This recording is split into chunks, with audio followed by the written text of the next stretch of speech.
ਆਜ਼ਾਦ TV ਦੇਖਣ ਵਾਲੇ ਸਾਰੇ ਦਰਸ਼ਕਾਂ ਦਾ ਲਵਲੀ ਕੌਸ਼ਲ ਵੱਲੋਂ ਧੰਨਵਾਦ। ਅੱਜ ਦੇ ਅਜੋਕੇ ਸਮੇਂ ਦੇ ਵਿੱਚ ਜਿੱਥੇ ਕਿ ਦੋ ਸਗੇ ਭਰਾ ਰਲ ਕੇ ਖੇਤੀ ਨਹੀਂ ਕਰ ਸਕਦੇ, ਉਹਨਾਂ ਦੇ ਵਾਸਤੇ ਇੱਕ ਬਹੁਤ ਮੁਸ਼ਕਿਲ ਪੈਦਾ ਹੋ ਜਾਂਦੀ ਹੈ। ਉਹ ਆਪਣੀ ਜ਼ਮੀਨ ਦੀਆਂ ਵੰਡੀਆਂ ਪਾ ਲੈਂਦੇ ਹਨ।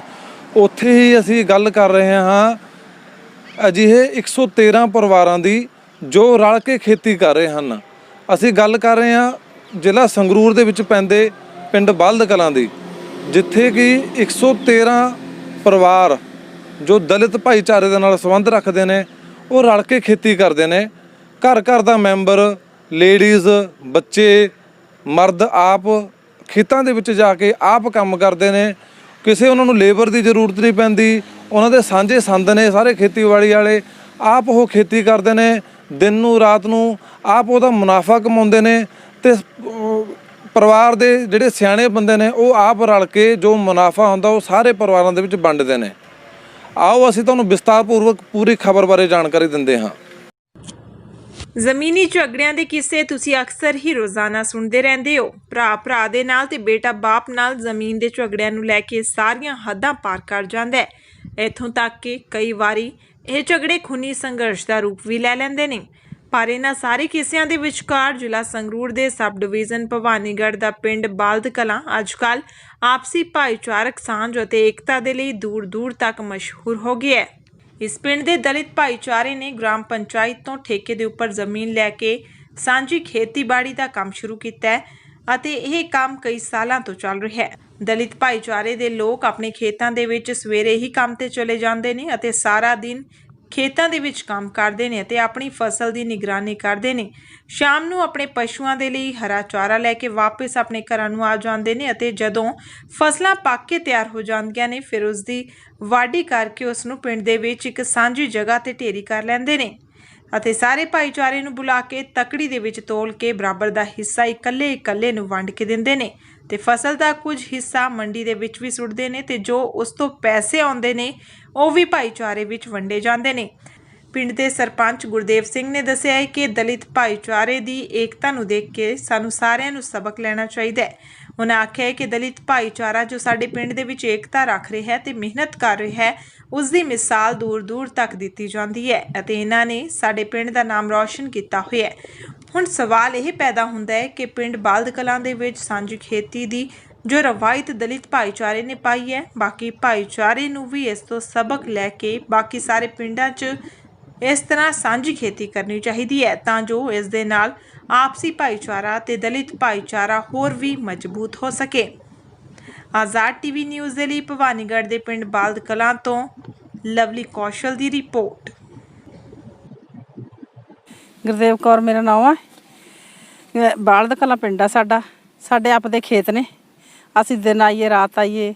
ਅੱਗੇ ਸਾਨੂੰ ਪ੍ਰੋਬਲਮ ਸੀ ਵੀ ਅਸੀਂ ਜ਼ਿਮੀਂਦਾਰਾਂ ਦੇ ਖੇਤਾਂ 'ਚ ਦਿਹਾੜੀ ਵੀ ਕਰਦੇ ਤੇ, ਖੇਤੀਬਾੜੀ ਵੀ ਕਰਦੇ ਤੇ, ਸਭ ਕੁਝ ਕਰਦੇ ਤੇ। ਸਾਗ ਸੱਤੂ ਨੂੰ ਜਾਂਦੇ ਤੇ ਸਾਨੂੰ ਝਿੰਜਕ ਤੀ ਪੂਰੀ ਝਿੰਜਕ ਤੀ। ਅਸੀਂ ਪੁੱਛ ਕੇ ਸਾਗ ਸੱਤੂ ਤੋੜਦੇ ਤੇ। ਹੁਣ ਸਾਡੇ ਆਪਦੇ ਖੇਤ ਨੇ। ਅਸੀਂ ਵੇਲੇ ਕਵੇਲੇ ਜਦੋਂ ਮਰਜ਼ੀ ਆਈਏ, ਜਦੋਂ ਮਰਜ਼ੀ ਲਿਜਾਈਏ।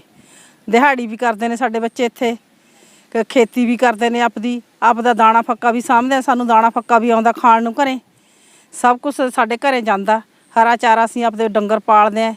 ਇੱਥੋਂ ਆਪਦੇ ਖੇਤਾਂ 'ਚ ਦਿਨ ਆਈਏ ਰਾਤ ਆਈਏ। ਸਬਜ਼ੀਆਂ ਭਾਜੀਆਂ ਲਾਉਂਦੇ ਹਾਂ। ਅਸੀਂ ਵੇਚਦੇ ਵੀ ਹਾਂ, ਆਪਦੇ ਖਾਣ ਨੂੰ ਵੀ ਕਰਦੇ ਹਾਂ, ਦੋ ਪੈਸੇ ਬਣਾਉਂਦੇ ਵੀ ਹਾਂ ਸਬਜ਼ੀ ਭਾਜੀ ਲਾ ਕੇ। 113 ਘਰਾਂ ਅਸੀਂ ਸਾਂਝੀ ਖੇਤੀ ਕਰਦੇ ਹਾਂ। ਪਿੰਡ ਤੁਹਾਡਾ ਕਿਹੜਾ? ਬਲਦ ਕਲਾਂ ਜੀ। ਹਾਂਜੀ ਸਰ, ਦੱਸੋ ਆਪਣੀ ਖੇਤੀ ਬਾਰੇ। ਕੀ ਤੁਸੀਂ ਸਾਂਝੀ ਖੇਤੀ ਕਿਵੇਂ ਕਰਦੇ ਹੋ? ਖੇਤੀ ਤਾਂ ਇਹ ਹੈ ਜੀ, ਅਸੀਂ 2014 ਤੋਂ 113 ਪਰਿਵਾਰ, ਪਹਿਲਾਂ 118 ਪਰਿਵਾਰ ਤੇ ਅਸੀਂ ਸਾਂਝੀ ਖੇਤੀ ਕਰ ਰਹੇ ਹਾਂ। ਆਓ ਤੁਸੀਂ। ਖੇਤੀ ਕਰਦੇ ਹੋਏ ਥੋੜ੍ਹੀ ਬਚਤ ਕਰਕੇ ਅਸੀਂ ਉਹਦਾ ਠੇਕਾ ਪੂਰਾ ਕਰ ਲਿਆ। ਠੇਕਾ ਅਸੀਂ ਭਰਦੇ ਰਹੇ। ਉਹ ਅੱਜ ਅਸੀਂ ਠੇਕਾ ਵੀ ਆਪਦਾ ਜਮ੍ਹਾਂ ਕਰ ਲਿਆ ਤੇ ਅਸੀਂ ਸਾਂਝੀ ਖੇਤੀ ਕਰ ਰਹੇ ਹਾਂ। ਜੋ ਬਣਦਾ ਹਾੜੀ 'ਚ ਦਾਣੇ ਪੱਕਾ 5-4 ਕੁਇੰਟਲ ਉਹ ਵੀ ਦਿੰਦੇ ਹਾਂ। ਜੋ ਸਾਉਣੀ 'ਚ ਬਚਦਾ ਉਹ ਵੀ ਇਹਨਾਂ ਨੂੰ ਦਿੰਦੇ ਅਸੀਂ। ਇਹ 5-4 ਕੁਇੰਟਲ ਤੁਸੀਂ ਸਾਰੇ ਘਰਾਂ ਨੂੰ ਵੰਡਦੇ? ਹਾਂ, ਉਹ ਜਿੰਨੇ ਪਰਿਵਾਰ ਨੇ ਟੋਟਲੀ ਪਰਿਵਾਰਾਂ ਨੂੰ ਦਿੰਦੇ ਅਸੀਂ ਉਹ। ਤੇ ਹਰਾ ਚਾਰਾ ਸਾਡੇ 6 ਕਿੱਲੇ ਹਰੇ ਦੇ ਬੀਜੇ ਹੋਏ ਨੇ। ਉਹ ਸਾਡੇ ਸਾਰੇ ਪਰਿਵਾਰ ਦੇ ਸਾਂਝੇ ਨੇ। ਆਦਤ ਵਿਗਾ ਉਹਨਾਂ ਨੂੰ ਸਾਰਿਆਂ ਨੂੰ ਦਿੱਤਾ ਹੋਇਆ ਹੈ। ਹਰੇਕ ਪਰਿਵਾਰ ਦਾ ਇੱਕ ਪਸ਼ੂ ਰੱਖਿਆ ਹੋਇਆ। ਦੁੱਧ ਬਾਅਦ ਸਾਡਾ ਘਰ ਦਾ ਹੈ। ਪਹਿਲਾਂ ਅਸੀਂ ਮੁੱਲ ਲੈਂਦੇ ਤੇ ਸਾਨੂੰ ਮੁੱਲ ਨੂੰ ਮਹੀਨੇ ਦੁੱਧ ਮਿਲਦਾ ਸੀ, ਤੇ ਹੁਣ ਅਸੀਂ ਸਾਰੇ ਪਰਿਵਾਰਾਂ ਨੇ ਇੱਕ ਡੰਗਰ ਰੱਖਿਆ ਹੋਇਆ, 2-2 4-4 ਕਿਲੋ ਦੁੱਧ ਸਭ ਬੰਦੇ ਕੋਲ ਹੈਗਾ। ਆਪਦਾ ਪੀਂਦੇ ਨੇ, ਸ਼ਾਮ ਨੂੰ ਰਿੜਕ ਵੀ ਲੈਂਦੇ ਨੇ, ਥੋੜ੍ਹਾ ਬਹੁਤਾ ਜਿਹਾ ਹੁੰਦਾ ਖਾਂਦੇ ਪੀਂਦੇ ਨੇ। ਸਾਡਾ ਪਰਿਵਾਰ ਜਾਂਦਾ ਹਰਾ ਵੱਢਣਾ, ਦਿਨ ਰਾਤ ਕੋਈ ਕੁੜੀ ਕਤਰੀ ਜਾਵੇ, ਕੋਈ ਸਾਨੂੰ ਰੁਕਾਵਟ ਨਹੀਂ ਹੈਗੀ, ਕੋਈ ਅਣਧੜਕ ਹੋ ਕੇ ਜਾਂਦੇ ਨੇ। ਤੂੜੀ ਸਾਨੂੰ ਆਉਂਦੀ ਹੈ ਜੀ ਇੱਕ ਪਰਿਵਾਰ ਨੂੰ ਇੱਕ ਟਰਾਲੀ ਵੰਡਵੀਂ ਆਉਂਦੀ ਹੈ। ਜੇ ਕਿਸੇ ਨੂੰ ਵੱਧ ਚਾਹੀਦੀ ਹੈ ਤਾਂ ਉਹਨੂੰ ਵੱਧ ਵੀ ਦਿੱਤੀ ਜਾਂਦੀ ਹੈ, ਤੇ ਉਹ ਸਾਡਾ ਰੇਟ ਰੱਖਿਆ ਹੈ ਜੀ 1500 ਰੁਪਈਆ ਇੱਕ ਟਰਾਲੀ ਮਗਰ। ਤੇ ਉਹ ਜਿਹੜੇ ਅਸੀਂ ਬਚਾਉਂਦੇ ਹਾਂ ਪੈਸਾ, ਉਹ ਠੇਕੇ ਵਾਸਤੇ ਕਰ ਲੈਂਦੇ ਪਿਆ। ਸਬਜ਼ੀ ਭਾਜੀ ਜੀ ਅਸੀਂ ਖੇਤ ਲਾਉਂਦੇ ਹਾਂ ਸਮੇਂ ਦੇ ਮੁਤਾਬਕ। ਜਿਵੇਂ ਅੱਜ ਕੱਲ੍ਹ ਅਸੀਂ ਗੋਭੀ ਜਿਹੋ ਜਿਹਾ ਵੀ ਬਤਾਊਂ, ਜਿਹੀ ਜੀ ਵੀ ਚੀਜ਼ ਲੱਗਦੀ ਹੈ ਉਹ ਸਮੇਂ ਦੇ ਮੁਤਾਬਕ ਲਾਉਂਦੇ ਹਾਂ, ਸਾਂਝੇ ਵਰਤਦੇ ਹਾਂ। ਜਿਵੇਂ ਸਿਆਲ ਆ ਗਿਆ ਉਦੋਂ ਪਾਲਕ, ਧਨੀਆ, ਸਾਗ ਉਹ ਸਾਡਾ ਆਪਦਾ ਘਰ ਦਾ ਹੁੰਦਾ, ਅਸੀਂ ਕਿਸੇ ਦੇ ਜਾਂਦੇ ਨਹੀਂ। ਪਹਿਲਾਂ ਅਸੀਂ ਡਰਦੇ ਤੇ ਕਿਸੇ ਦੇ, ਜਦੋਂ ਜਾਂਦੇ ਤੇ ਸਾਨੂੰ ਝਿਜਕ ਆਉਂਦੀ ਸੀ ਵੀ ਸਾਨੂੰ ਕੋਈ ਘੂਰ ਨਾ ਦੇਵੇ। ਅਸੀਂ ਜਾਂਦੇ ਤੇ ਜੇ ਪੁੱਛਦੇ ਤੇ ਅਗਲੇ ਨੂੰ ਵੀ ਅਸੀਂ ਤੁਹਾਡੇ ਭਾਈ ਸਾਗ ਤੋੜ ਲਈਏ, ਬੜਾ ਮਨ ਨੂੰ ਡਰਦੀ, ਪਰ ਉਹ ਸਾਡਾ ਡਰ ਹੁਣ ਚੱਕਿਆ ਗਿਆ। ਅਸੀਂ ਆਪਦੇ ਖੇਤ ਆਉਂਦੇ ਹਾਂ, ਜਾਂਦੇ ਹਾਂ। ਤੁਹਾਡਾ ਨਾਮ ਜੀ? ਮੇਰਾ ਨਾਮ ਰਾਮਪਾਲ ਸਿੰਘ ਬਾਲਦ ਕਲਾਂ ਜੀ। ਅਸੀਂ ਅੱਜ ਤੋਂ 4 ਸਾਲ ਪਹਿਲਾਂ ਸੀਰੀ ਸਾਂਝੀ ਰਲਦੇ ਤੇ ਉਦੋਂ ਬਾਅਦ ਅਸੀਂ 2014 ਜ਼ਮੀਨ ਲਈ ਹੈ, ਫਿਰ ਵੇਚ ਚੁੱਕ ਕੇ ਅਸੀਂ ਆਪਦੇ ਖੇਤੀ ਕਰ ਰਹੇ ਹਾਂਗੇ। ਅਸੀਂ ਅੱਜ ਜ਼ਿਮੀਂਦਾਰ ਕਹਾਉਂਦੇ ਹਾਂ, ਸਾਂਝੀ ਖੇਤੀ ਕਰ ਰਹੇ ਹਾਂਗੇ। 113 ਪਰਿਵਾਰ ਅਸੀਂ ਖੇਤੀ ਕਰ ਰਹੇ ਹਾਂਗੇ। ਆਪਣੇ ਪਰਿਵਾਰ ਉਹ ਵੀ ਉਰੇ ਆ ਕੇ ਕੰਮ ਧੰਦਾ ਕਰਦੇ ਨੇਗੇ, ਕੁੜੀਆਂ ਕਤਰੀਆਂ ਆਪਣਾ ਕੰਮ ਕਰਦੇ ਨੇ ਆ ਕੇ। ਹੁਣ ਸਾਨੂੰ ਕਿਸੇ ਚੀਜ਼ ਦੀ ਝਿਜਕ ਨਹੀਂ ਹੈ, ਆਪਦੇ ਖੇਤ ਆਉਂਦੇ ਨੇ, ਆਪਦੇ ਖੇਤ ਜਾਂਦੇ ਨੇਗੇ।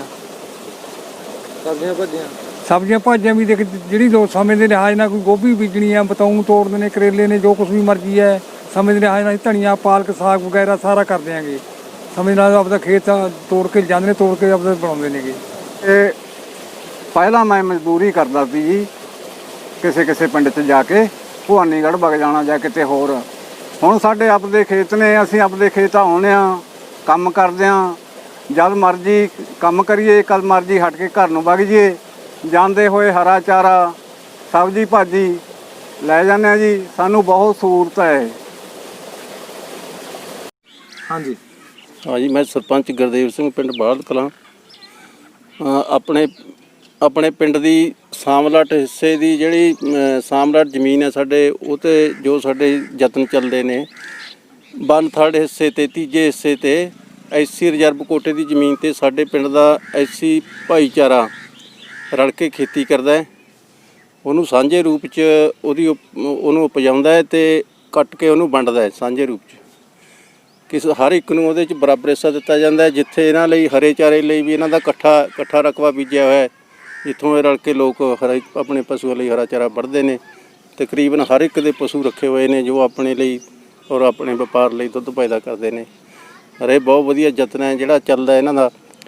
ਇੱਕ ਅੱਜ ਦੇ ਸਮਾਜ 'ਚ ਜਿੱਥੇ ਦੋ ਭਾਈ ਵੀ ਇਕੱਠੇ ਨਹੀਂ ਬਹਿੰਦੇ, ਇਹ ਪੂਰਾ ਸਮਾਜ ਪਹਿਲਾਂ ਉਹਨੂੰ ਇਕੱਠੇ ਉਹਦੀ ਪੈਦਾਇਸ਼ ਕਰਦੇ ਨੇ ਔਰ ਫਿਰ ਇਕੱਠੇ ਹੀ ਉਹਨੂੰ ਵੰਡਦੇ ਨੇ, ਜਿਹਦੇ ਵਿੱਚ ਕਦੇ ਵੀ ਅਸੀਂ ਕੋਈ ਇਸ ਤਰ੍ਹਾਂ ਦਾ ਲੜਾਈ ਝਗੜਾ ਨਹੀਂ ਦੇਖਿਆ ਵੀ ਉਹ ਕੋਈ ਵੱਧ ਘੱਟ ਕਰਕੇ ਉਹ ਇਹਨਾਂ 'ਚ ਝਗੜਾ ਹੁੰਦਾ ਹੋਵੇ।